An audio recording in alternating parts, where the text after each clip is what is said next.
is the Conrad Alert. Civil defense information will be broadcast at 6:40. West of the Rockies, you're on the air. Hello. Y2K, how can we prepare? Stop a few of their machines and radios. Throw them into darkness for a few hours. We are fighting for our lives. My family must survive. Oh, for 5 years, 1,000 gallons of gas, air filtration, water filtration.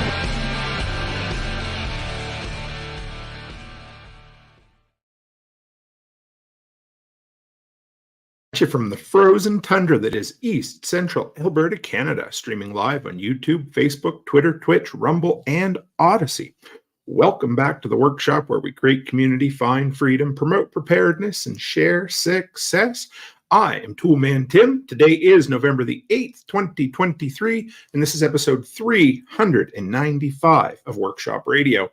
How in the world is everyone out there today? In just a minute, I've got an awesome guest. I'm excited. I met her in person at Prepper Camp, and we hit it off. I give her some tech help, and she gave me a book, and we're going to bring her on to share her journey. Anyway, it's great. Let's get two announcements out of the way. They're short today. Number one, remember, we have switched our time for our shows. Our regularly scheduled shows are an hour earlier. You guys spoke. I listened. 6 p.m. Mountain Time. It's going to be great. I can't wait. Everybody says new studio. Let's get it out of the way. I'm on the road today. Wow, what a day. I forgot my backdrop, so you get to see this glorious, well, I brought my backdrop holder, but not the backdrop. So you get to see this glorious hotel picture behind me. And it's a wonderful day. We always love it. We go roll the punches. And I'm running off a mobile hotspot today because the Wi-Fi is absolutely atrocious at this hotel, and it is what it is. But we're prepared, and we're going to work through it. And number two, guys, since this is taking the place of our regularly scheduled Friday episode, our sponsor today is Homestead Ham Radio and Two Chicks Homestead, good friends of mine. Make sure you go out there and support them. Nate is building an incredible business with kind of turnkey pre-programmed radios. And of course, they have all of their other products from their Etsy store. So make sure you support, because we love to do value for value exchange here in the workshop. So support those who support us. Guys, with that, give me just a moment, and I'm going to bring on Jessica. Hey. Hey, Jessica, how are you? I am super. How are you? Very, very good. I'm glad to finally have you on. Oh, it's great. No, it was really nice to meet you at Prepper Camp. And thank you for that tech help. I couldn't have done my presentation without you. Not a problem. I saw your video when you left it with all the vines. Is that not insane down there? Oh, yeah.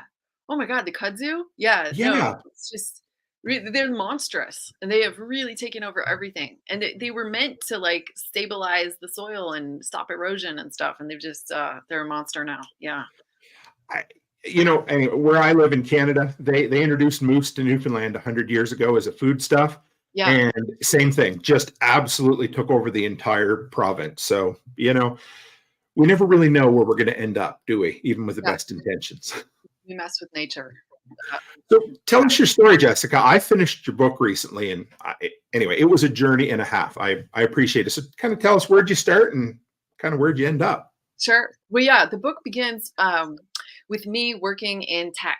So I had been a journalist for many years, had trained in anthropology, study of human culture, and I was writing articles, and it wasn't really paying the bills, what I needed to support a family and buy a house in the Bay Area. Absolutely crazy dream. But I said, okay, how can I make some money? And it was to advise tech companies and CEOs of startups and venture capitalists about how to write, how to get out their message. And I was working in tech for about 4 years and just putting up with so much, can we swear on this? So much BS. You can say you're good. Promise. Okay. Go right ahead.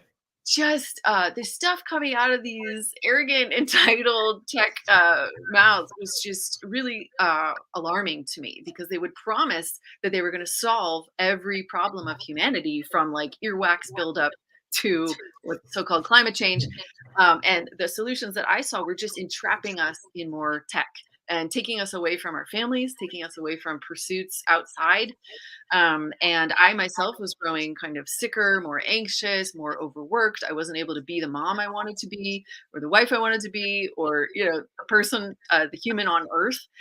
And so I had to take a hard look at what I was doing and how I could get out of it, right? And so I did something pretty extreme, and I said, all right, I'm sick of digital tech. I don't want to help develop apps anymore. I don't believe in digital utopia. what were humans using before all of this was developed, right? And I started getting into primitive skills and the original human STEM. So how did we find food? How did we get clean water? How did we build shelters, make clothes, make all of our daily items from stuff from nature, right? Before industry, before agriculture. Had a little bit of a background in the study of hunter-gatherers, right? And people who live simply a wild foraging around the earth, right? This is what humans have done for hundreds of thousands, if not millions of years since the beginning of our evolution. And there are lots of people practicing these skills today. So I went to go learn from them and ended up, flint knapping and hide tanning and basket weaving, learning how to forage, track animals, doing everything outside, right? So it was a complete 180 from where I had been working in tech in these very chic offices with HVAC and dry cleaned clothes and like everything super civilized. And the journey took about 4 or 5 years of me traveling around, spending time with people, bringing along my 2 daughters, who at the time were 6 and 9 and then growing. And it just completely changed my life. I couldn't stand the city anymore. Actually realized I had to get out of my marriage, which was kind of keeping me in a very civilized mindset. And I moved out to the country and got my own land where I can, forage and be wild and have privacy and invite people to come learn skills. So it's been a long time and quite a dramatic change for me, but something that's made me healthier and happier. So I love that. Hey, you're good at giving an elevator pitch or the overview of that. I appreciate that because it was a journey and a half. And as I'm reading your book and I'm reading it and I'm like, this reads like she was having a bit of a midlife crisis. Oh, and yeah. I don't mean that. Yeah. But I was like, I don't want to say that to her. And then you totally embrace it in the book. You're like, this is exactly, guys, you got to understand, I don't mean this in a bad way. I just mean coming to grips with where you stood. So was there one moment that made you kind of start turning toward all of these? Sometimes there's a catalyst and sometimes it's just a long, slow burn. But was there any one thing that kind of flipped you that said, I got to start looking into this stuff?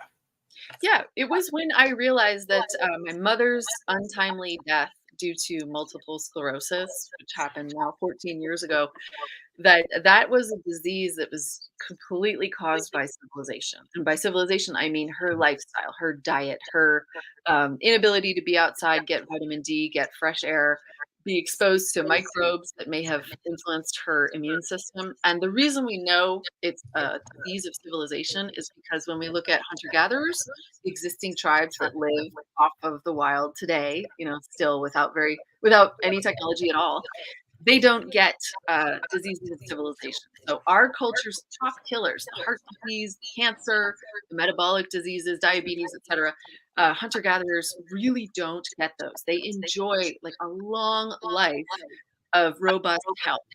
There's other detriments to their lifestyle. It's not perfect. It's not wonderful all the time. But we have created a lot of problems for ourselves by the lifestyle that we have in technological civilization. So realizing that, I could still have a mom if it weren't for the way that we live, threw me down the rabbit hole. Like, okay, well, how can I prevent that from myself? How can I encourage other people to get the kind of ancestral health that we all used to enjoy? So what started as a health journey, and a lot of people have done that with like the paleo diet, with barefoot running shoes, with changing how they sit and posture, et cetera, to make it more natural.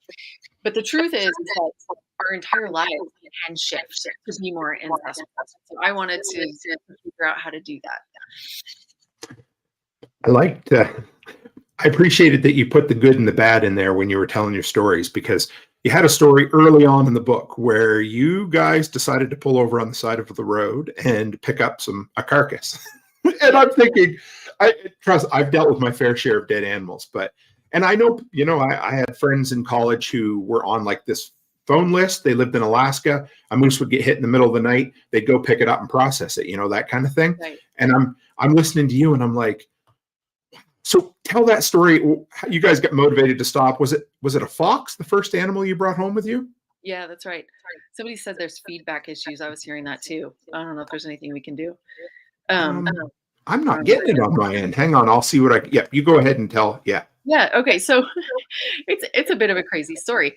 Here I was, fresh out of Silicon Valley, and I go attend my first primitive skills gathering because I was just so curious about this lifestyle, and people who were, practicing these ancient human ways of life.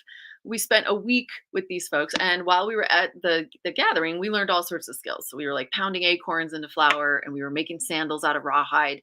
We were weaving baskets. We were doing archery. And then I saw folks who were processing the hides of roadkill animals. And at first, it was just incredibly gross, because right, to flesh a hide is not that appealing to somebody who hasn't seen it their entire life or who hasn't been out hunting or exposed to that kind of lifestyle. But I was inspired. I was like, you know what? This is my edge. This is where I'm getting uncomfortable. And so I think I need to push myself because I really was in that period of like, life has to change. I'm not happy. Got to do something about it. Maybe picking up a roadkill fox will change things for me. No, but it was that desire to redeem those lives that all of us see as we're passing on the freeway. So many animals, 1 million animals a day is the estimate, are killed by our need for speed and our desire to get somewhere quickly, not watching for who's crossing. And then these animals die, and they could be a source of materials and sometimes food for us. And so I wanted to kind of redeem that waste and imitate these badass folks I saw at the primitive skills gathering. But I did not have the skills at that point. So I knew how to drag a fox into my car and procrastinate about doing anything about it. But when it came time to skin it, I kind of utterly failed. But what happens is, we're not in a group of ancestors who are teaching us anymore like we once lived. Most of us don't have an elder who's there to tell us how things were done. A lot of Native Americans don't even have that, even though they're 2 or 3 generations removed from a lifestyle that was very close to the earth. So I don't fault myself too much, but yeah, I wrecked that first project and then went on through the book to take a couple more animals and perfect my skinning and my animal processing skills. Definitely not perfect, but honing them, working on it. And still to this day, like this past weekend, I was with a bunch of friends and we were butchering a couple of goats. And each time you do that, it's intense to take a life, but it's very important to realize that if you do eat meat, it's, to understand how that process goes, that it doesn't just appear magically in plastic packages at the grocery store. There's a lot of work there's that boundary, that space between life and death that has to be crossed, right? And so I'm still in the process of learning how to process, but it's a lifelong practice. When you went to a week-long survival thing, and I believe it was in there, and my mind might be off on it, but you'd mentioned how society doesn't equip us for dealing with death today. Mm-hmm. And that seems to be, that's a theme that I get from guest after guest who's in the preparedness field, into homesteading, into self-reliance, rewilding. So can you kind of elaborate on that, or where you see that, especially from your anthropology background? And I love your sociological bent too. That I really appreciate a book written from that kind of perspective. Oh, cool. Thank you. Yeah. No, I mean, it's a little bit of a nerdy book, right? My editors made me make all sorts of citations, and I had to prove every fact that I said, right, through a study. And that's kind of iffy too, because you can find a study to back up most things. But yeah, it was rigorous academically. So thanks for noticing that process. And then yeah, so about death, it's like we are so shielded from it unless it's entertainment, right? Unless it's a fake death shown to us from Hollywood on the big screen, meant to kind of glamorize it, prove who's the bad guy, who's the good guy. Otherwise we don't see death, because death is happening in hospitals, it's happening in nursing homes, it's happening away from community and people. Once we do recognize somebody's dead, they're taken away, right? The body is completely toxic, is the way that we're taught to respond to it, right? So none of us, unless we're in that field, either emergency medical workers or morticians, etc., doctors, we are not exposed to what death looks like. We cannot usually be with our loved ones, our elderly folks, when they're passing, right? It's something that happens after. And so through that, we become afraid of it, right? Because it's ingrained in us like, okay, this is going to happen far away from you because it's dangerous, it's toxic, it's not something you should be exposed to unless it's entertainment. So it's a very skewed, paradoxical way to look at death, which is a part of life. We can't have life without death. And I think it's you know, it's really a shame because when we think about our very sustenance, we are human omnivores, right? I know that veganism and vegetarianism is very popular now, but if we look at the anthropological record, there's never been a tribe or historical people that has survived on plants alone or fungi. Like we always need those nutrients that those essential acids, amino acids, the B12, et cetera, that's in animal protein. So human legacy is to eat meat. That means that some other creature must die.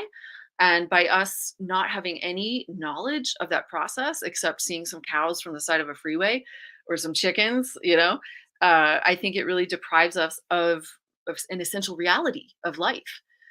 So to take part in that process, you can kind of reschool how you think. And it's not like we're ever going to completely abolish our fear of death. There's a reason we have it. We want to avoid it, right? Survival is the game we're all involved in. But having some more acceptance for our own mortality, for the mortality of our loved ones, for the fact that we exist because of mortality, I think that provides a healthier human experience where we're not as fearful and anxious and what's going to kill us. So I'm not sure I'm being terribly articulate about that, but I'm glad to hear that other guests are bringing it up because it is a huge flaw in our culture, and if we could correct it, a lot of us could have a more realistic and healthier view of what human life is.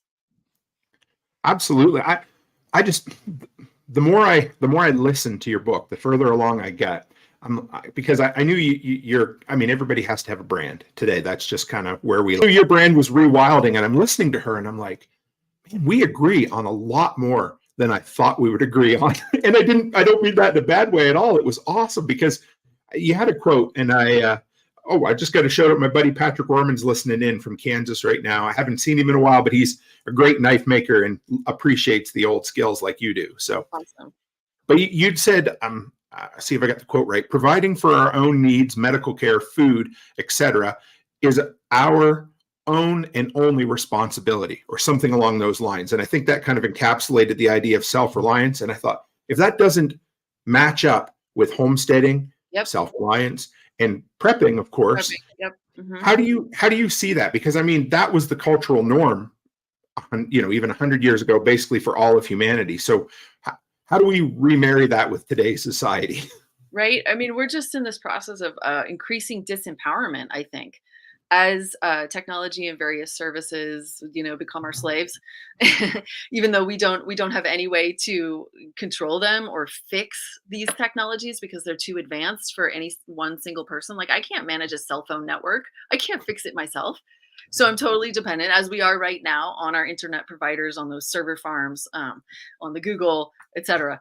So, but we're increasingly disempowered, even from simple things like we don't own our music anymore, right?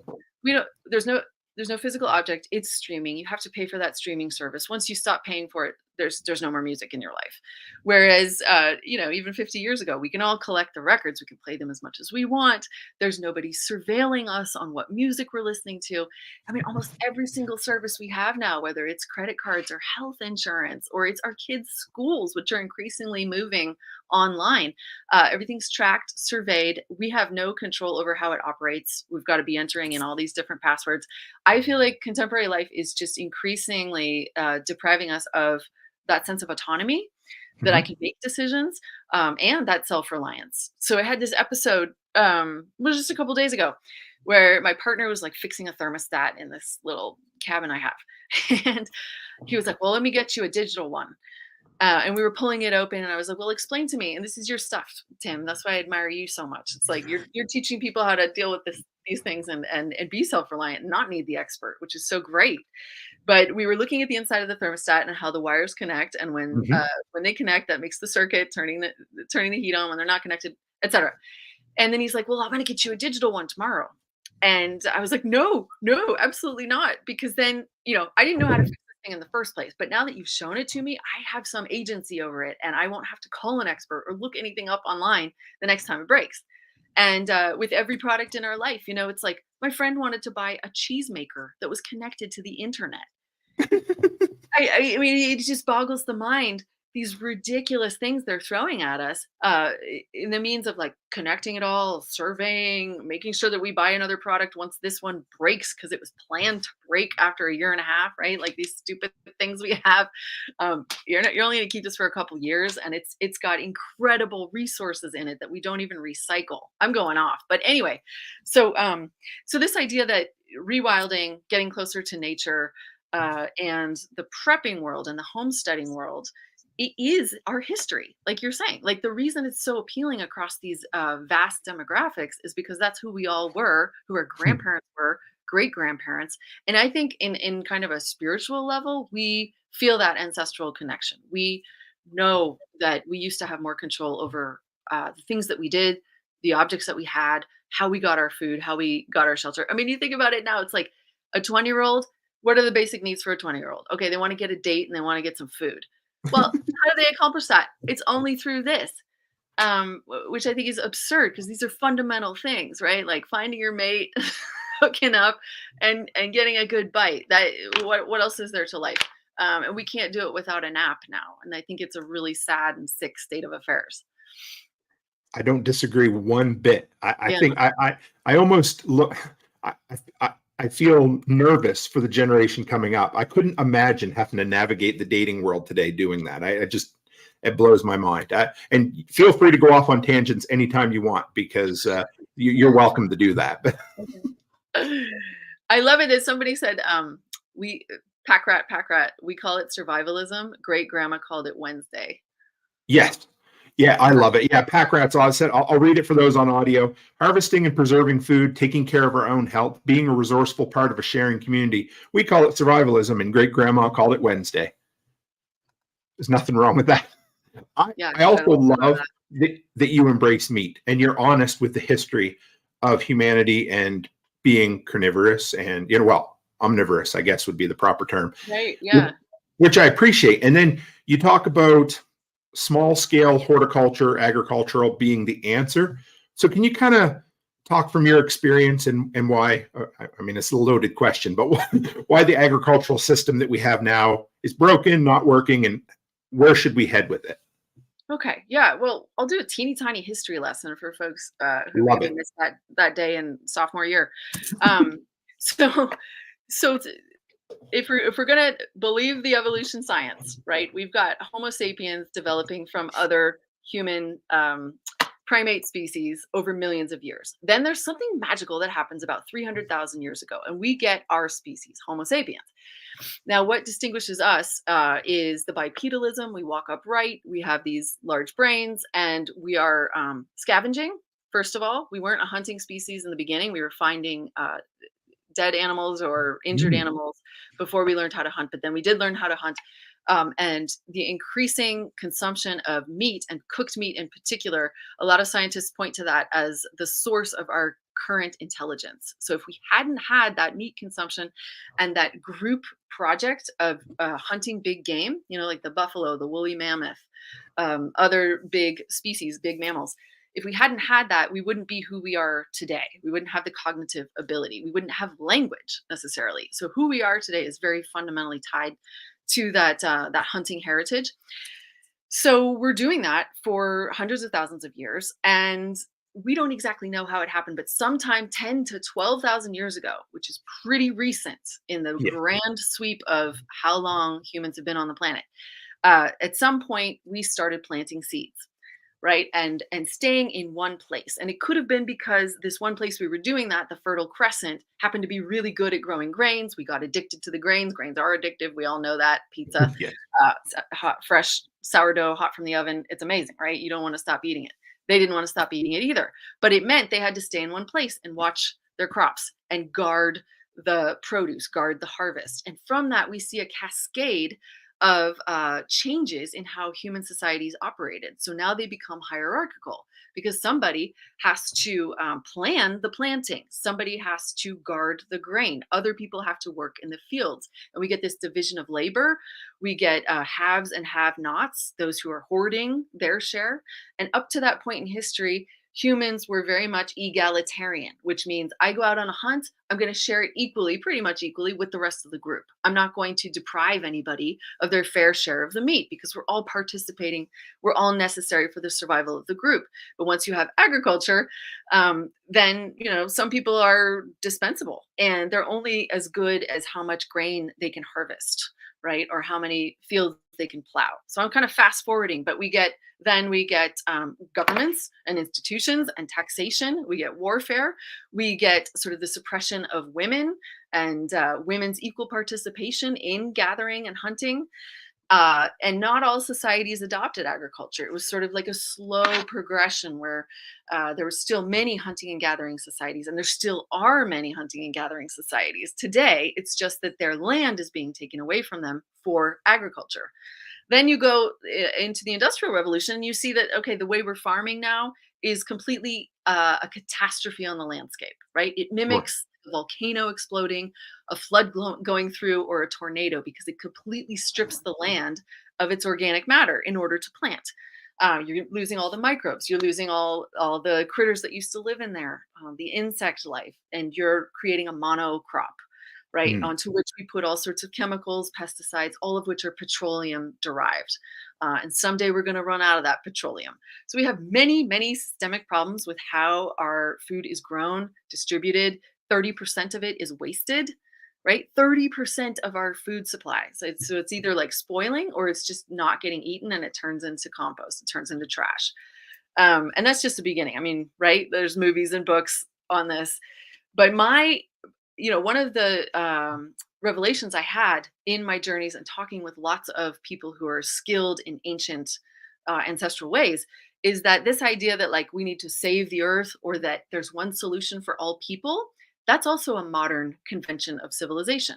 It's like it's a very liberalized way of thinking that like, okay, we all need to do the same thing, adopt the same values, live the same life, and that's how we're going to survive into the future.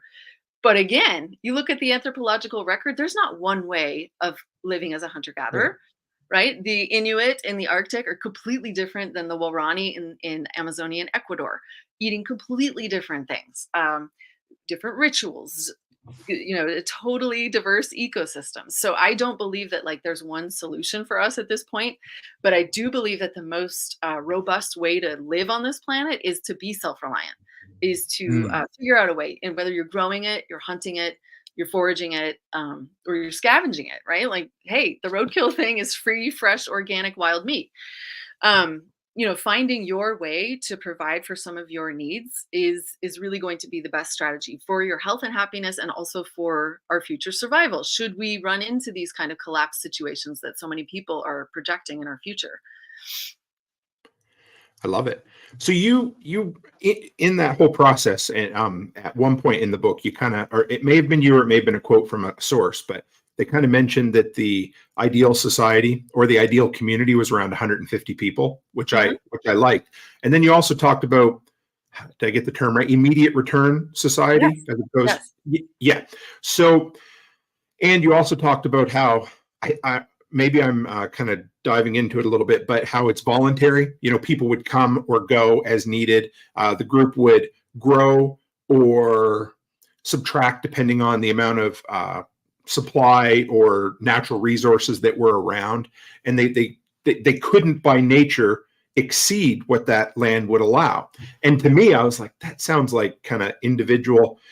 I ascribe to kind of voluntarism, where people are allowed to associate or not associate with whomever they want. And I'm kind of beating around the bush to say that I really like where that came from. And is that kind of where you see society is voluntary association and kind of sharing the work? And I don't mean sharing in a collective or a socialist kind of sense. I just mean, can you elaborate on that and save me here? Yeah, sure. Yeah. No, I love where you're going with this interpretation, and I think it's spot on. Right. So, it's interesting. We say, okay, well, we evolved, we have a pelvis shape like this, and we have a cranium shape like this. And those were all things that developed because of natural selection, right? Because the people that had the bigger skulls to, encase the bigger brains, they're going to survive more, they're going to reproduce more. The truth is that we also evolved a social organization. So Mm.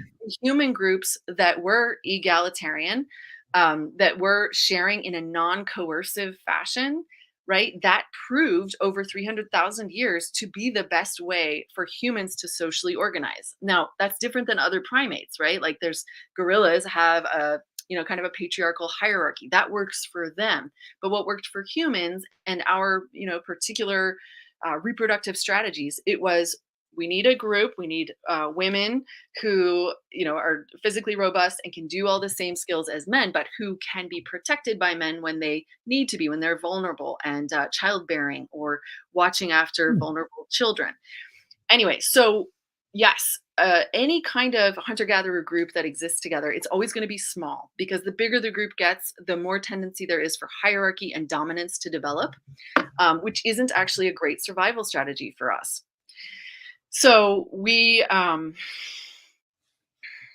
in that social organization where you have everybody participating, they have a valued role. It's groups of 12 to 25, at the most 150 people. You can know the folks in your group very intimately. You can predict what they're going to do.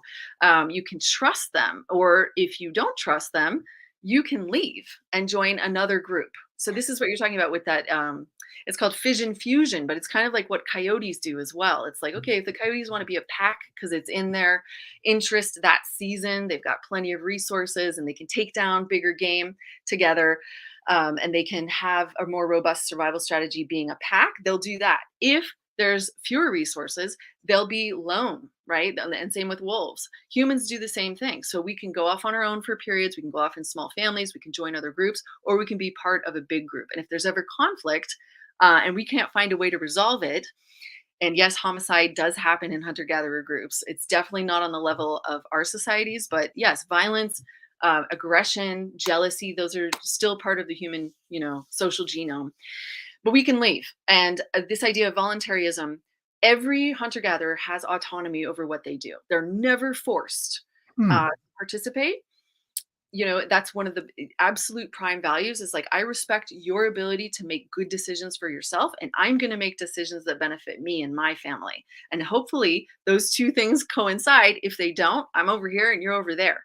So I think in terms of making a blueprint for society now, the one that does fit our evolution the most is that idea of like a voluntary state, no top-down control from government, nobody coercing you to pay up your share, nobody coercing you to be at a job for 8 hours a day. If you want to work, you work.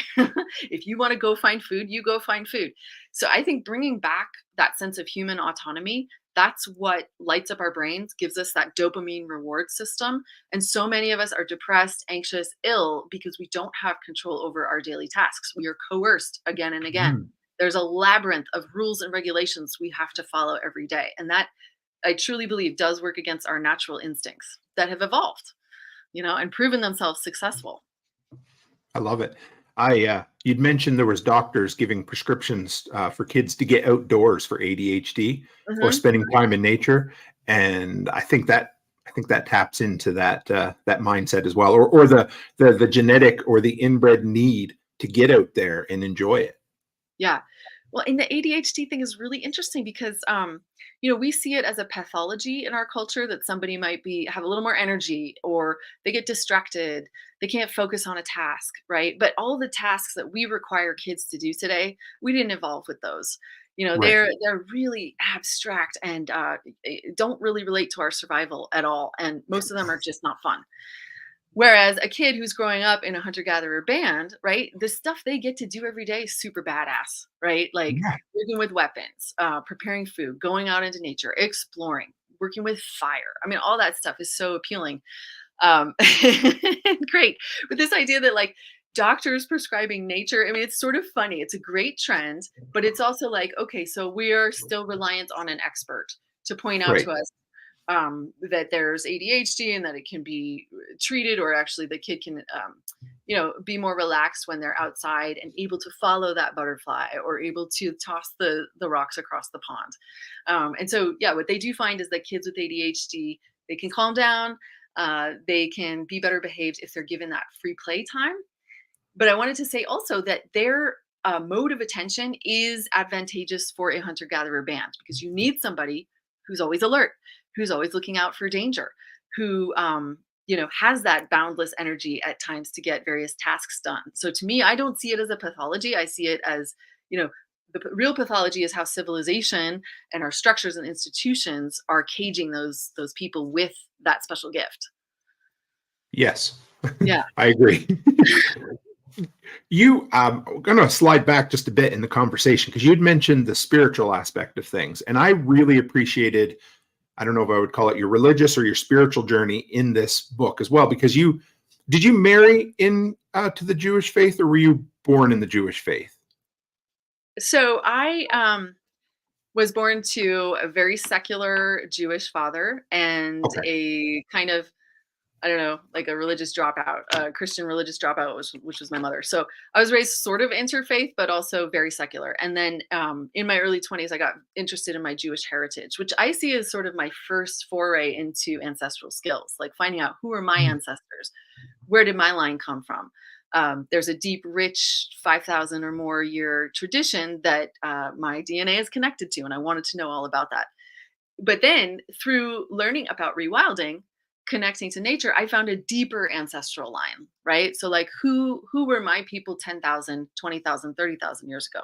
They were your people too. All of us have hunter-gatherer ancestry. And to me, that was like a more compelling spiritual link, because it applies to everybody.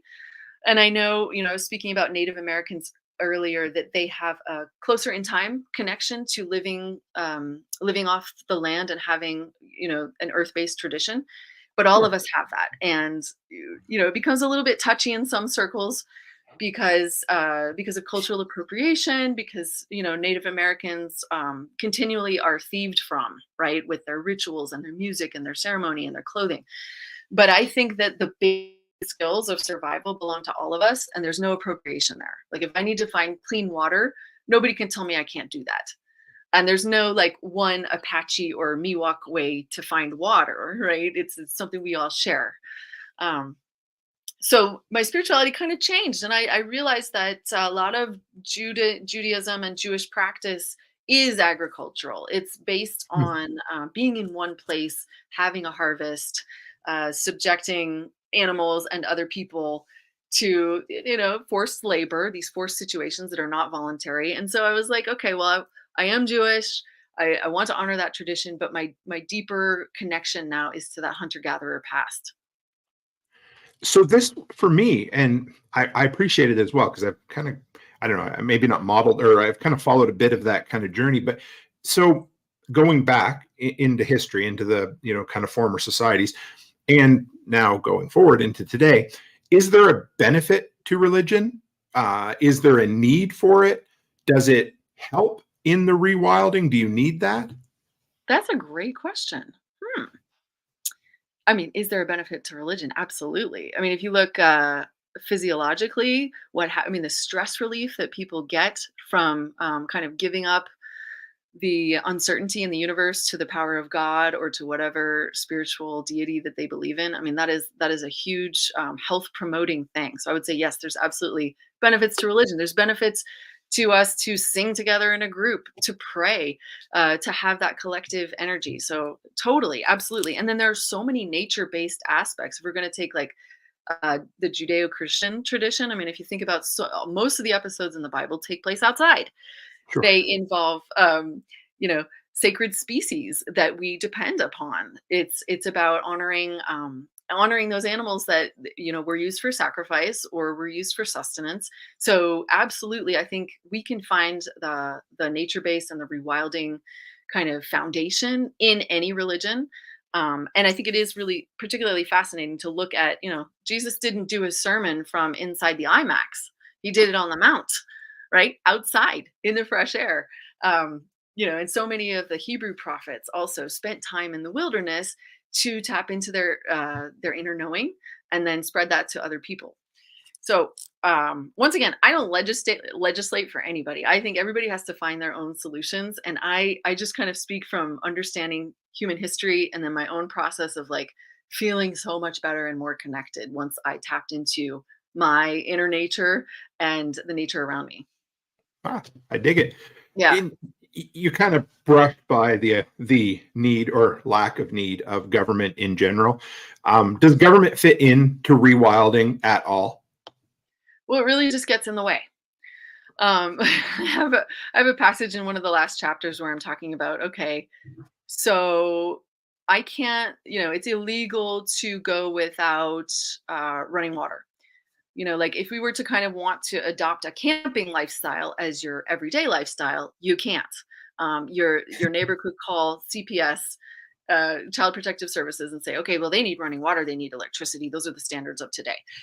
And I know that it sounds kind of ridiculous when I say it that way, but thinking, okay, well, 2 or 3 generations ago, we didn't have that stuff. So why is that necessary now to raise children and to live a productive life in society?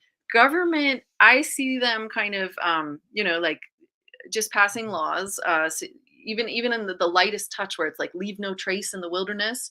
Well, yeah, humans for 300,000 years basically left no trace. And so now you're telling us leave no trace, but that was our heritage.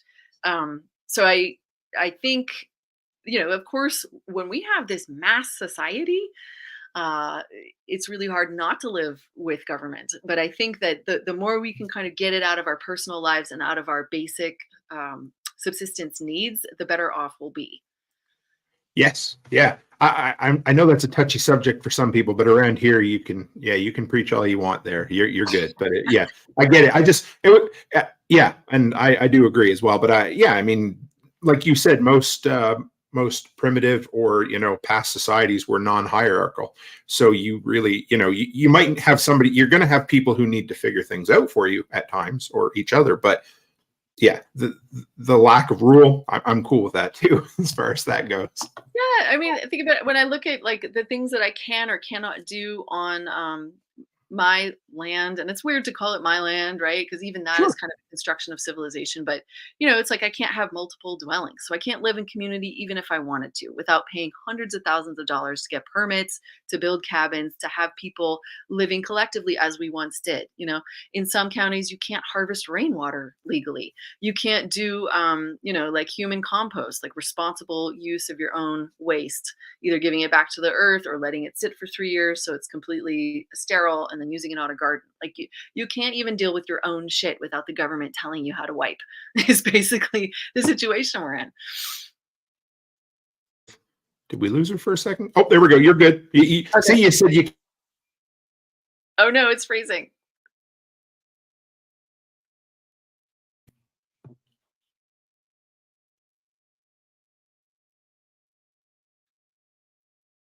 Oh no. I'm here. Can you hear me? Maybe I should. Let's see.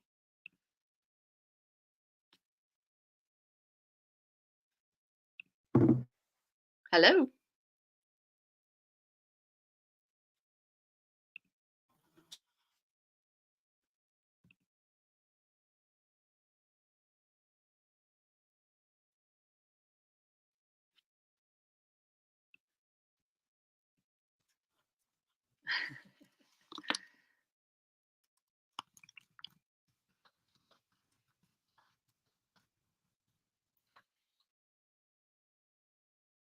I think, is anybody else out there? I think we lost Tim because of the Wi-Fi in his hotel. So I'm just going to wait here. I don't know if anybody can. Oh, you can hear. Okay, so Packrat can hear me.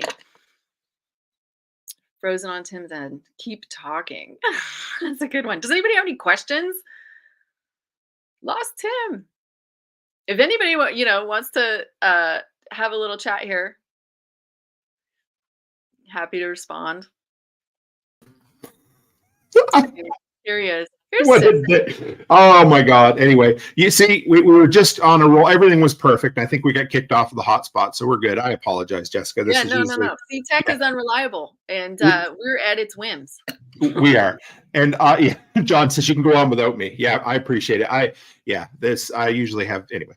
But I got some comments for you to roll through here in a minute. I want to ask you, but I had one more question I wanted to kind of finish up the discussion of your book on. And in the book, you appreciate, or when you talk about the rewilding movement, and there was an expert or somebody who maybe had a bit more of an extreme look into it, but they looked at the rewilding skills as being the thing that some people will have in case there's a collapse, an environmental disaster, whatever it has. And I kind of viewed that as a prepper in their bunker emerging after a disaster to kind of deal with the world or rebuild the world. How do you see rewilding as kind of your own personal bunker to hold on to those old skills and hopefully spread them further as time goes on?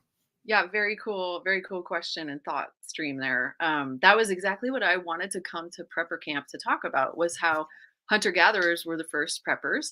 And that, if we're stockpiling goods and ammo and weapons and all the supplies that we need to continue this particular type of consumer lifestyle, and all the systems fail, we're going to run out of those things. And so then what do you fall back on? You fall back on the hunting and gathering and using nature for all of your stuff. And then those cooperative and or defensive and offensive social strategies that we need to survive. So what I was there telling people was like, okay, you can't just rely on the stuff. You can't just rely on industrial goods. You got to know the basics of human survival. And so even if it's like just taking a course or practicing while on a camping trip, I feel like it's important that for people who really do think there's something coming down the pike, to realize that it's a definite amount of time where we'll have access to the canned food, and you're going to need to know how to hunt and gather and forage, and share and or defend those resources as we once did. Now, the compelling argument behind this is that we've had so many different civilizations in the past 10,000 years, right? Many of them have risen and fallen, completely gotten destroyed. I mean, everybody can name, the Roman Empire, the Assyrians, Easter Island. There's books been written about every single one of those collapses. What people do who survive those collapses and can't rely on the centralized systems that they supported is they revert to hunting and gathering. So it's not even like a new idea. It's like this is what people have done throughout human history, either until the next civilization rises or until they just blend seamlessly back into the forest. There's a lot of hill people in East Asia who have always been living kind of like a horticultural subsistence lifestyle, even after their last civilization collapsed in the Middle Ages, right? So even mainstream scientists are talking about, if we have that 2 degrees Celsius rise in 100 years in the atmosphere due to climate weirding, that we will need to use hunting and gathering as a subsistence strategy, because it will not support the massive agriculture. You just simply won't be able to grow corn in the Midwest anymore because the climate will have changed. So it's very compelling when you look into it. You look into the science, you look into the history. And then the personal angle is just like, as I keep repeating, it's super badass. It's very fun to make friction fire. It's incredibly empowering to make your own knife from a stone, or even forge it in a primitive forge. So I feel like the personal benefits, even if we're not thinking on a species level or about survival, it's hard for people to think about that on a daily level. But if you think, okay, I want to be badass, I want to be strong, I want to be like those participants on alone, then that's another reason to start engaging these skills. And then, I'm not against using the technology that's available to us now. I think, use it while it's here. Enjoy it, but also know that it's not going to be here forever, and that there is a more basic, easier, less consumptive way to accomplish our human tasks. And that, the more you can learn about that, the more robust our survival strategy is.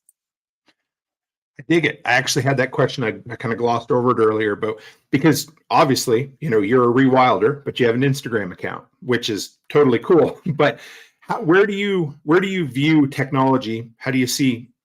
Does it fit into a rewilding lifestyle, or is it a tool to use? Where does it fit into what you're doing right now? Yeah, I would say, so one of our fundamental human needs is to have that social community. And since we now live in these nuclear families on these suburban lots, or however folks are living, it's generally not in a group of 25 people out in the woods around a fire every night, right? So the way we're connecting these days is through technology. I'm not going to deprive myself of that fundamental human need to connect with folks. So I'm not going to say like, no, I'm not going to have a cell phone. A lot of rewilders that I met, some of them do that. Most of them are over 40. So they were used to living a life without a cell phone. But for me, and I am over 40 as well, I can't imagine until the networks go down, I'm going to be using my phone to be in touch with my loved ones and my friends, and to spread the message of rewilding and self-reliance. So, but for other things where advanced technology is not necessary, I choose to use the most appropriate technology for that, right? So like, I don't want a gas-powered lawnmower. I have like a push mower. I think, for me, that makes more sense. I'd like to get exercise. I'd like to use my strength. I don't want to burn gasoline and create a noise hazard. But, everybody needs to make their own choices. But certainly the cheesemaker connected to Wi-Fi is not necessary for anybody. And so when things are getting excessive like that, that's when I'm like, oh my God, our culture is just sick. Like, what are we headed for? And then there's some things you can't avoid. You cannot avoid, if you want a car that's up to safety standards and emission standards, you can't avoid buying a computer with it. Like Right. there's just no way to not have a car computer, even though I hate that. And I hate that I can't roll my window down in my car anymore. So I wish there was a bigger movement kind of resisting the digital and computerization of all of our items, because I feel like it is that disempowering thing. But use it until it's gone is kind of how I feel. One of my, I guess, I don't know if you'd call him a modern philosopher or not, but you familiar with Marshall McLuhan at all? Oh yeah, the medium is the message. Yeah. Yeah. I studied him a lot in university, and I enjoyed, one of his big concepts was every time humanity learned a new skill, they would forget an old one. So if you learned how to fire a gun, you would forget how to fire or build a bow and arrow. Right. And how do you see that reflect in what we're doing and what you're trying to do? No, I think it's absolutely true, and particularly with I notice it with navigation, right? So Yes. we can't get around without Apple Maps anymore, or Google or whatever you use, Waze. And I think that's actually causing us to lose gray matter in our brain. There's a famous study of London cab drivers that happened about, 25 years ago, where they looked at the size of the hippocampus, which kind of organizes spatial information. And they showed that these London cab drivers who knew all the alleys and all the little corners and the back ways to get somewhere when there was a traffic jam, they had a bigger hippocampus than other folks. So the more we use that navigational skill without the aid of digital devices, it's like we're actually preserving our brain matter. So I think, for folks who are concerned about that, where we're kind of externalizing our brain, we don't know phone numbers anymore. We're not really used to kind of taking in facts because we know we can look it up the next day. I would just encourage people to challenge that and to try getting around a new city without using the digital map, or learn to navigate in nature using the sun and clues from the plants and the lichen and the moss. And, just we can't lose these skills, right? Because then when the grid goes down, we really won't be able to find each other. So I think there's some humorous elements of it, right? But there's also like a very critical component of survival that we're losing when we're outsourcing our brains. Absolutely. Yeah. Do you have, do you have time for a couple of questions and comments? Sure. Okay. Pippin, Ryan from Florida, he said, and this, you can maybe comment on this, but he said, if I had a friend who didn't know she was supposed to be in sunlight for at least 20 minutes a day, spilled the beans on sunshine being a good vitamin, and mentioned grounding. How do you see the importance of being in the sunshine? No, you're going to get skin cancer. No, right. Just kidding. It's okay. You're good. Absolutely not. We need the sun. No, I've stopped using sunscreen altogether, and it's just kind of about that awareness. Like, when you're about to get burned, you can be aware of your situation. You can find shade. You can wear a hat. But no, we have a crisis in our vitamin D levels, and we know that particular compound helps our immune systems incredibly, right? Like, there's a group called Grassroots Health that has been doing a citizen science study of Americans' vitamin D levels over the last 20 years. And they have really definitively shown that people with higher levels get colds and flus less often. Like they didn't have any of the extended effects of COVID. People with high vitamin D, they better pregnancies, less likely to get cancer, develop cardiovascular disease. People with high vitamin D get skin cancer less, which is really interesting. So it's kind of like the more you stay out of the sun for particular types of melanoma, the higher the risk you have of getting one of those fatal skin cancers. So it's clear to me after looking into this stuff that we need the sun. The sun's good for us. Certainly, we all have different skin and we need to make allowances for that. And that's evolutionary, right? Like if we have pale skin like this, our recent ancestors were from northern climates because we needed to capture that vitamin D. But if we have darker skin, then our recent ancestors are from an equatorial area where they were getting so much sunshine that they needed to protect their skin from it. So all these things I now see in the light of evolution. And the thinking that like nature's bad for us, that the sun's going to harm you, I just encourage people to question that. Sorry. There you go. You're good. I think we're back. Can you hear me okay? Yes. Okay, great. Yeah, we were talking about vitamin D, and you mentioned how vitamin D, people with higher levels of vitamin D get lower levels of skin cancer. That blows my mind because that is antithetical to so much of what's taught right now, I would think. Yeah. Yeah, no, it's funny. And that also, was a particular area of research for me because my mom had a lot of skin cancers that I, as a teenager, I'd watch her go to the dermatologist and then she'd get something cut off of her face. And then, be totally scared to go outside. And I just wish she had done the opposite. I wish she had sort of embraced a reasonable amount of solar radiation every day, because I think that would have actually helped her health journey. I'm not a doctor, folks, but and I just like read studies, so don't trust what I'm saying. But Chris Dixon says, have you read The Theory of Microbial Stimulation Through Drum Circles by chance? No, that sounds really interesting. Do you know about that, Tim? I do not. My buddy Chris is he has Native heritage, so he's in Alberta here. I'll follow up with him and I'll send you some links because this to me blows my mind. I think it's actually really cool. Through drum circles. I don't know. Does it have to do with the vibration of the sound? Does it have to do with stirring up? I don't know. That is really fascinating. Or could you? Yeah, I don't know. It could be the fact that people are sweating in enclosed spaces and passing things around. I don't know. I love that. I'm sure he's. I'll send you something if we can find it for sure. Nice. Digger says, where do you find an enlightened doctor or an enlightened health professional? Have you had any luck with that? Yeah. So there's a big movement called ancestral health.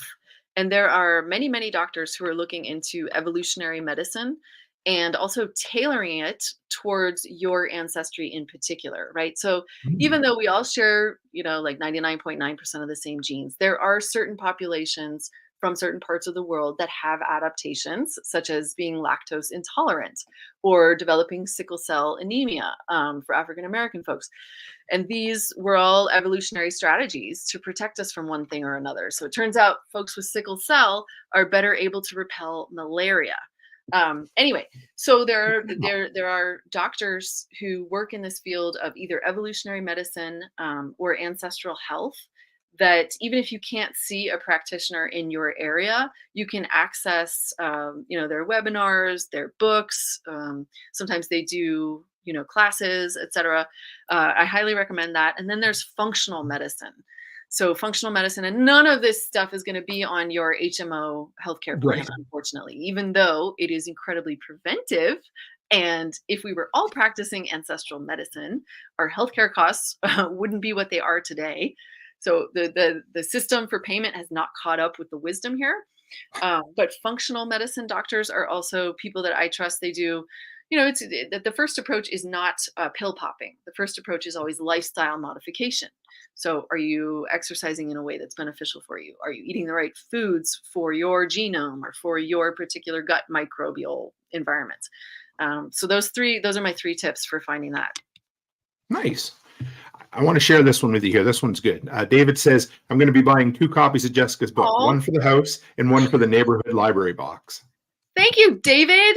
You rock. I really appreciate it. And reach out to me and let me know what you think. I have a contact page on my website, and I do like 15-minute phone calls with people who just want to connect and talk about ideas and see if I can help you with anything or you can help me with something. Thank you so much, David. I really appreciate that. That's cool.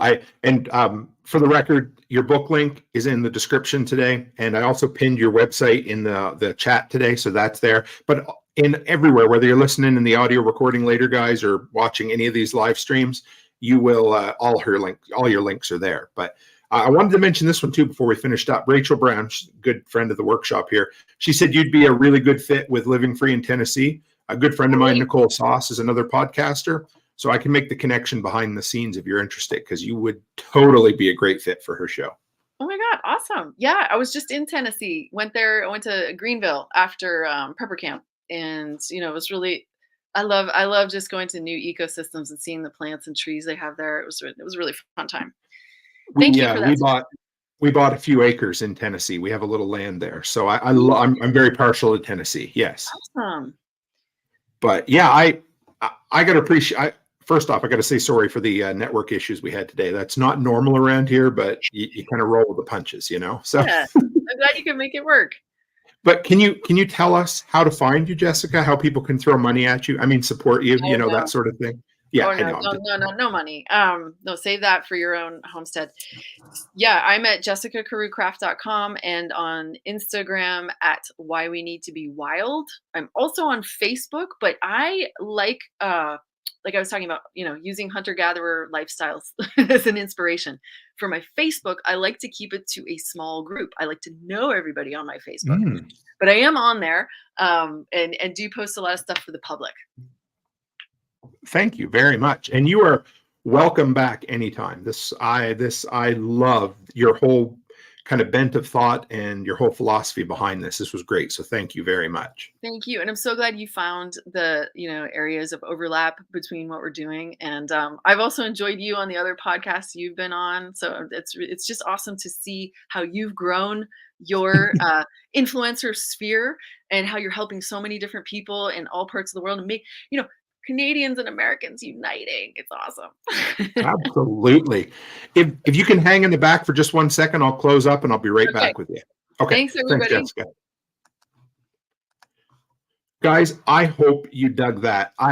If you dug it at 10% as much as I did, then we succeeded today, because reading this book, I'd be absolutely honest. The first 10% in, I was like, wow, where am I heading with this, guys? Because I always tell us we have to be open to new ideas. And I was blown away by how much all of the important things meshed with one another. And Jessica I loved her entire aspect of what she brought to this.